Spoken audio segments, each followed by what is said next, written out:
Hello friends, नमस्कार। आप सभी का स्वागत है एक बार फिर से हमारे इस YouTube channel open study area पर। दोस्तों, और जितने भी लोग बीपीएससी टीआरई 4.0 की तैयारी कर रहे हैं या बिहार पुलिस और ग्रुप डी रेलवे के एग्जामिनेशंस की तैयारी कर रहे हैं, उनके लिए यह एक मस्ट इम्पॉर्टेंट महत्वपूर्ण सेशन होने जा रहा है। आज के इस सेशन में हम कुल मिलाकर के 30 प्रश्न आपके पास रखेंगे बीपीएससी टीआरई 4.0 वालों के लिए। जो होगा यह 40 अंक वाले जीके जीएस के सेशंस के लिए बहुत ही इंपॉर्टेंट होगा। स्क्रीन पर जैसा कि आप लोग देख रहे हैं, प्रश्न पहला उपस्थित करा दिया गया है। इससे पहले कि हम सेशन को स्टार्ट करें, ये चैनल आप ही का है, अतः आप एक सदस्य इस चैनल का जरूर बन जाइए, यानी चैनल को सब्सक्राइब अवश्य कर दीजिए। दोस्तों, इस 30 प्रश्न में कितना आप सही आंसर जानते थे, सटीक पूर्वक ईमानदारी से हमें कमेंट अंत में जरूर कर दीजिएगा। अगर अभी आप लाइव सेशंस में हमें देख रहे हैं तो साथ साथ कमेंट जरूर करते चलिए। पहला प्रश्न आपके सामने है, अस्थि मज्जा में रुधिर कणिकाओं के निर्माण को क्या कहा जाता है। दोस्तों, आज तक मैक्सिमम चीज़ें हैं कि मैंने भी यही पढ़ा था कि अस्थि मज्जा में जो है रुधिर कणिकाओं का निर्माण होता है, लेकिन यह एक ऐसा प्रश्न है जो आपको कंफ्यूज करेगा, जो आपके लिए नया भी हो सकता है। कुछ भाई ऐसे होंगे, कुछ कैंडिडेट ऐसे होंगे जिनके लिए ये पुराने भी हो सकते हैं, क्योंकि नॉलेज एक ऐसी अथाह चीज़ है कि किनके पास कितनी है इसकी अंदाज़ा लगाना बड़ी ही मुश्किल होता है। तो पहला प्रश्न आपके सामने है, अस्थि मज्जा में रुधिर कणिकाओं के निर्माण को निम्नलिखित में से क्या कहेंगे। हीमोफीलिया कहेंगे, हेमेटोपायोसिस कहेंगे, ल्यूकेमिया कहेंगे, या पॉलीसिथेमिया के नाम से जानेंगे। दोस्तों, इस प्रश्न का आंसर जो होगा कि अस्थि मज्जा में रुधिर कणिकाओं के निर्माण को क्या कहेंगे, राइट आंसर है कि इसे हम लोग हेमेटोपायोसिस के नाम से जानेंगे। अस्थि मज्जा में रुधिर कणिकाओं का निर्माण हेमेटोपायोसिस के नाम से जाना जाता है। अगला क्वेश्चन आपके पास है और प्रश्न नंबर आपके पास 2 है कि फ्लोरोसेंट लैंप में चोक के उपयोग का मुख्य उद्देश्य क्या है। फ्लोरोसेंट लैंप में जो होता है वह चोक का उपयोग किया जाता है। इस चोक का उपयोग करना, इसका मुख्य उद्देश्य क्या होगा। विद्युत धारा के प्रवाह को कम करना, विद्युत धारा के प्रवाह को बढ़ाना, प्रतिरोध को कम करना या प्रतिरोध को बढ़ाना। प्रश्न आपके सामने है कि फ्लोरोसेंट लैंप में चोक के उपयोग का मुख्य उद्देश्य क्या है। दिए गए ऑप्शंस में सही आंसर हो जाएगा कि फ्लोरोसेंट लैंप में चोक के उपयोग का मुख्य उद्देश्य जो है विद्युत धारा के प्रवाह को कम करना है। ऑप्शन नंबर ए इस प्रश्न का सही आंसर है। आइए तीसरे नंबर क्वेश्चन को देखिए, बड़ा ही शानदार प्रश्न है। सभी प्रश्न एक से बढ़कर एक नया प्रश्न होगा जो आपके लिए लाभदायक जरूर साबित होगा। दोस्तों, यदि किसी तत्व का परमाणु क्रमांक बराबर है लेकिन परमाणु भार भिन्न है तो उस तत्व को हम लोग निम्नलिखित में से क्या कहेंगे। तो ऐसे तत्व जिनकी परमाणु क्रमांक बराबर लेकिन परमाणु भार अलग अलग होते हैं, ऑप्शन है समभारिक, समस्थानिक, समन्यूट्रॉनिक या इनमें से कोई नहीं। तीसरे का सही आंसर है कि दोस्तों ऐसे तत्वों को हम लोग समस्थानिक के नाम से जानते हैं, आइसोटोपस इसका सही आंसर हो जाएगा। चौथा नंबर क्वेश्चन आपके सामने है कि निम्न में से किन किरणों का उत्सर्जन रेडियो एक्टिविटी के दौरान नहीं होता है। निम्नलिखित में से वह कौन सा किरण है जिसका निर्माण रेडियो एक्टिविटी के दौरान नहीं होगा। ऑप्शन आपके सामने है अल्फा किरण, गामा किरण और बीटा किरण। दोस्तों, जब हम लोग ये जो आपके पास रेडियो एक्टिव किरणें होती हैं, उसको जब हम लोग उत्सर्जित करते हैं तो 3 प्रकार की किरणें निकलती हैं।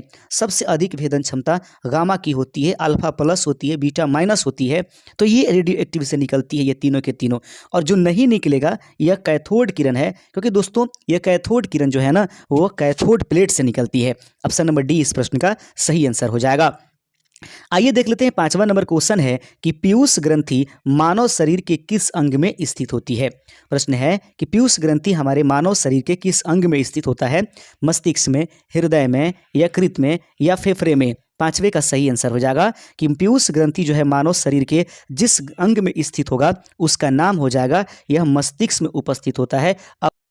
छठा नंबर क्वेश्चन आपके स्क्रीन पर है कि हमारे वायुमंडल में कार्बन डाइऑक्साइड अर्थात CO2 की मात्रा लगभग कितनी है।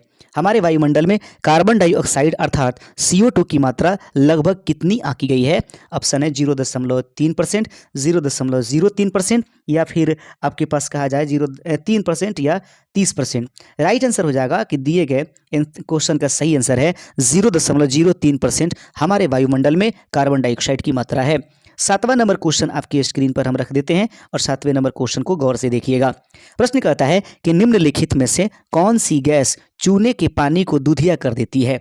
निम्नलिखित में से वह कौन सी गैस है जो चूने के पानी को दूधिया कर देती है। Hydrogen, carbon monoxide, carbon dioxide या ऑक्सीजन। इस प्रश्न का सही आंसर हो जाएगा कि कार्बन डाइऑक्साइड जो होता है दोस्तों, ऑप्शन नंबर सी, वह चूने की पानी को दूधिया कर देता है। अगला क्वेश्चन आपके सामने है, प्रश्न देख लीजिएगा। ऑक्सीजन की खोज किसने किया था। प्रश्न आपके स्क्रीन पर है कि ऑक्सीजन की खोज किसने किया। Priestley, Carl Scheele, William Harvey. तो याद रखेंगे जो ऑक्सीजन है उसकी खोजकर्ता दो व्यक्ति है, प्रिस्टले और क्या, कार्ल सीले। यानी कि सीले और प्रिस्टले के द्वारा ऑक्सीजन की खोज किया गया था। ऑप्शन नंबर डी इस प्रश्न का सही आंसर हो जाएगा। आइए बढ़ते चलते हैं। 9वें नंबर क्वेश्चन आपके सामने है कि कितनी ऊंचाई पर ऑक्सीजन की मात्रा नगण्य होगी। वह ऊंचाई कितनी है जिस पर हमारे पास जो ऑक्सीजन है उसकी मात्रा बहुत ही नगण्य हो जाएगी।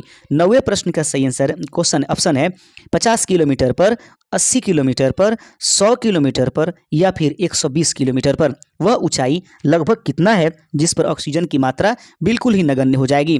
राइट आंसर है इसका ऑप्शन नंबर डी, 120 किलोमीटर पर ऑक्सीजन की मात्रा बिल्कुल नगण्य हो जाएगी। अगला क्वेश्चन आपके स्क्रीन पर ये रहेगा दोस्तों, ध्यान से देखिएगा। हमारे पृथ्वी का वायुमंडल कितने भागों में बटा हुआ है। हमारे जो पृथ्वी का वायुमंडल है उसको कितने भागों में बांटा गया है। ऑप्शन है आपके पास 3, 4, 5 या 6।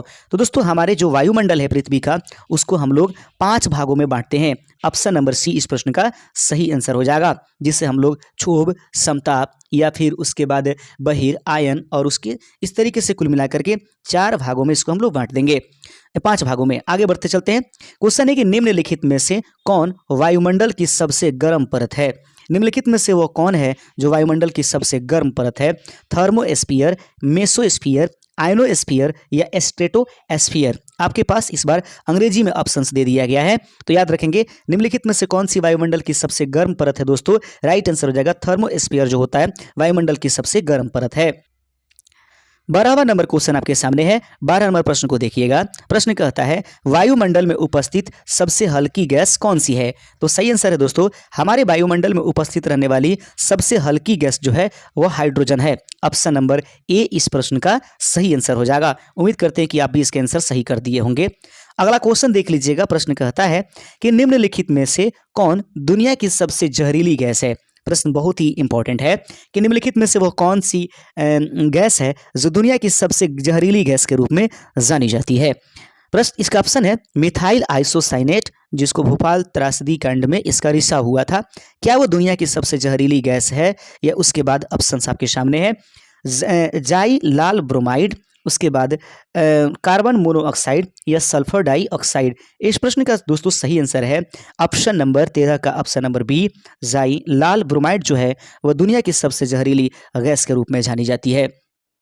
अगला क्वेश्चन आपके सामने है और प्रश्न देख लीजिएगा। प्रश्न कहता है दोस्तों पृथ्वी की पपड़ी पर सबसे प्रचुर मात्रा में मौजूद दुर्लभ गैस कौन सी है। पृथ्वी की अगर पपड़ी कहें, मैग्मा कहें, तो पृथ्वी की पपड़ी पर सबसे प्रचुर मात्रा में मौजूद सबसे दुर्लभ गैस कौन सी है।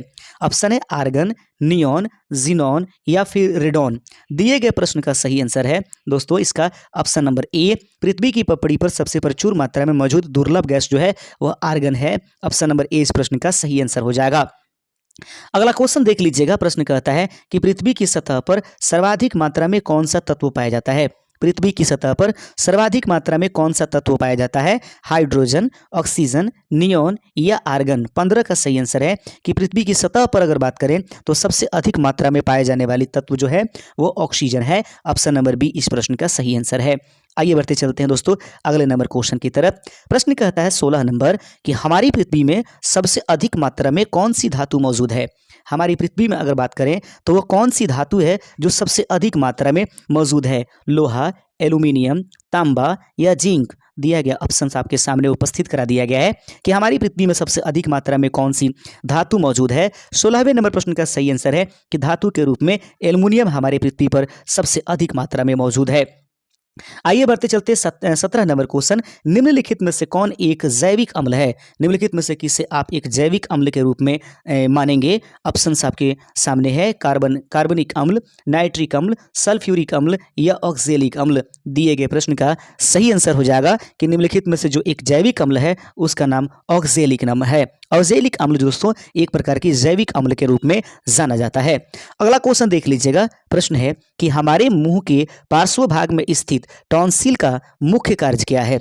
जो हमारे मुंह में पार्श्व भाग पर स्थित रहने वाला टॉन्सिल होता है उसका मुख्य काम क्या होता है? ऑप्शन है लार का यह निर्माण करता है, रोगाणुओं का विनाश करता है, हार्मोन का स्राव करता है या खमीर का स्राव करता है। दिए गए प्रश्न का सही आंसर है कि हमारे मुंह के पार्श्व भाग में स्थित टॉन्सिल का प्रमुख कार्य जो होता है वह होता है दोस्तों कि यह रोगाणुओं का विनाश करता है। ऑप्शन नंबर बी इस प्रश्न का सही आंसर हो जाएगा। आइए क्वेश्चन नंबर 19 देख लेंगे। दो या दो से अधिक धातुओं के मिश्रण को क्या कहा जाता है? दो या दो से अधिक धातुओं के मिश्रण को हम लोग किस नाम से जानेंगे? अमलगम, क्षारीय धातु, उत्कृष्ट धातु, मिश्र धातु। रियल आंसर इसका होगा ऑप्शन नंबर डी। इससे हम लोग मिश्र धातु के नाम से जानते हैं। आइए आप लोग अगला क्वेश्चन देख लेते हैं। 20वां नंबर क्वेश्चन कहता है निम्नलिखित में से कौन सा पदार्थ क्लोरीन के साथ अभिक्रिया करके ब्लीचिंग पाउडर का उत्पादन करता है? निम्नलिखित में से वो कौन सा पदार्थ है जो क्लोरीन के साथ अभिक्रिया करके ब्लीचिंग पाउडर बना देगा? बूझा चूना, बिना बूझा चूना, चूना पत्थर या जिप्सम। दिए गए ऑप्शंस में सही आंसर हो जाएगा ऑप्शन नंबर बी, बिना बुझा हुआ चूना जो है क्लोरीन के साथ अभिक्रिया करके ब्लीचिंग पाउडर का निर्माण कर देता है। अगला क्वेश्चन आपके सामने है और 21 नंबर प्रश्न है कि निम्नलिखित में से किसकी आयु का पता लगाने के लिए रेडियो कार्बन डेटिंग विधि का उपयोग किया जाता है?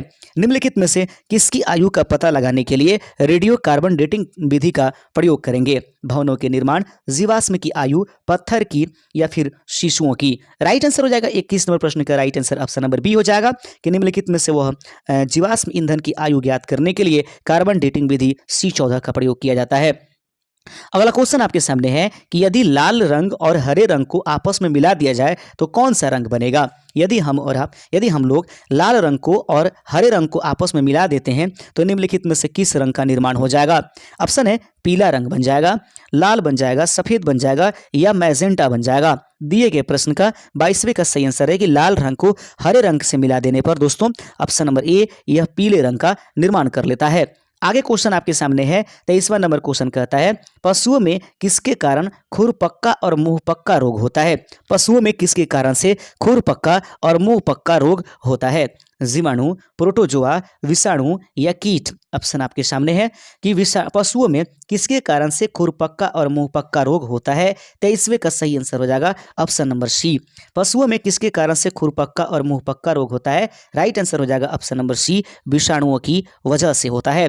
ऑप्शन नंबर 23 का ऑप्शन नंबर सी इसका राइट आंसर था। अगला क्वेश्चन आपके सामने है 24 नंबर कि ट्यूबलाइट में मुख्यतः कौन सी गैस भरी जाती है? ट्यूबलाइट में मुख्यतः कौन सी गैस भरी गई रहती है? ऑप्शन आपके सामने है कि उसमें आर्गन और मेथेन भरी गई रहती है या पारे का वाष्प और आर्गन भरी रहती है, हीलियम और पारे के वाष्प भरे रहते हैं या हीलियम और आर्गन भरे रहते हैं। अगर कुल मिलाकर के बात करें कि ट्यूबलाइट में मुख्यतः कौन सी गैस भरी रहती है तो 24 का सही आंसर हो जाएगा ऑप्शन नंबर बी, पारे का वाष्प और आर्गन जो है ट्यूबलाइट में भरी गई रहती है। ऑप्शन नंबर बी इस प्रश्न का सही आंसर है। अगला क्वेश्चन है 25 नंबर ठोस की शुद्धता का निर्धारण किसके द्वारा किया जाता है? ठोस की शुद्धता का निर्धारण किसके द्वारा किया जाएगा? क्वथनांक बिंदु के द्वारा, हिमांक बिंदु के द्वारा, गलनांक बिंदु के द्वारा या इनमें से कोई नहीं। प्रश्न आपके सामने है कि ठोस की शुद्धता का निर्धारण किसके द्वारा किया जाएगा? 25वें का सही आंसर हो जाएगा ऑप्शन नंबर सी, गलनांक बिंदु के द्वारा ठोस की शुद्धता का निर्धारण दोस्तों किया जाता है। ऑप्शन नंबर सी इस प्रश्न का सही आंसर है। आइए बढ़ते चलते 26 नंबर क्वेश्चन आपकी स्क्रीन पर है कि भौतिक संतुलन किस सिद्धांत पर कार्य करता है? भौतिक संतुलन बहुत ही इंपॉर्टेंट क्वेश्चन है दोस्तों, बिल्कुल एक एक करके प्रश्नों को जरूर देखिएगा, बहुत बेनिफिट होने वाले हैं इन सभी सेशन से। प्रश्न आपके सामने है कि भौतिक संतुलन किस सिद्धांत पर कार्य करता है? ऑप्शन है संगीत के सिद्धांत पर, ऊर्जा संरक्षण के सिद्धांत पर, संवेग संरक्षण के सिद्धांत पर या समानांतर बल के नियम पर। 26 का सही आंसर हो जाएगा भौतिक संतुलन जो है तो दोस्तों वह समानांतर बल के नियम पर काम करता है। 26 का ऑप्शन नंबर डी इसका राइट आंसर हो जाएगा। आइए बढ़ते चलते 27वां नंबर क्वेश्चन आपके सामने है। निम्नलिखित में से किस धातु को चाकू से आसानी से काटा जा सकता है? निम्नलिखित में से वो कौन सी धातु है जो ऑप्शंस में है जिनको हम आसानी से चाकू से काट सकते हैं? सोडियम, एल्यूमिनियम, पोटेशियम या प्लेटिनियम? तो राइट आंसर हो जाएगा 27वें नंबर प्रश्न का ऑप्शन नंबर ए, सोडियम को हम आसानी से चाकू से काट सकते हैं। आप देख रहे हैं open study area YouTube channel पर बिहार बीपीएससी टीआरई 4.0 और बिहार पुलिस से संबंधित मोस्ट इंपॉर्टेंट जीके के प्रश्नों को। प्रश्न आपके सामने है कि न्यूलैंड्स के अनुसार उस समय प्रकृति में कुल कितने तत्व मौजूद थे? न्यूलैंड्स के अनुसार उस समय प्रकृति में कुल तत्वों की संख्या कितना मौजूद था? 28वें का सही आंसर हो जाएगा। उसने भविष्यवाणी किया था कि आने वाले यानी 56 तत्व की उसने भविष्यवाणी ही किया था। ऑप्शन नंबर सी इसका राइट आंसर हो जाएगा। 29 नंबर क्वेश्चन आपके सामने है कि निम्नलिखित में से किसमें स्थितिज ऊर्जा होगी? जो दिए गए ऑप्शंस हैं उसमें किसमें जो होगा स्थितिज ऊर्जा होगा? बांध के पानी में स्थितिज ऊर्जा होगा, उड़ते हुए वायुमान में, गिरता हुआ नारियल, उपरोक्त सभी में से। तो स्थितिज ऊर्जा दोस्तों ऑप्शन नंबर ए, बांध के पानी में जो होगा वह स्थितिज ऊर्जा यानी कि बांध के पर लगाया गया होगा। अगला क्वेश्चन आपके सामने है कि जी का मान ज्ञात किया जाता है। बहुत ही इंपॉर्टेंट है। तो जी का मान ज्ञात किया था वह कौन व्यक्ति है जिसने गुरुत्वीय त्वरण यानी कि जी का जो है मान, गुरुत्वीय नियतांक जी का मान ज्ञात किया था? ऑप्शन आपके सामने जो दिखाई दे रहा है, न्यूटन ने, डाल्टन ने, जे थॉमसन ने या हेनरी कैवेंडिश? तो याद रखेंगे दोस्तों जी का नियतांक लिया था डाल्टन ने, लेकिन इसका मान निकाला था Henry Cavendish. Option number D इस प्रश्न का सही आंसर हो जाएगा। उम्मीद करते हैं दोस्तों कि आज के सेशन 30 जो प्रश्न आपके पास रखा वो आपके लिए बहुत ही लाभदायक सिद्ध होगा। शुक्रिया, मिलेंगे अगले दिन। जय हिंद, जय भारत।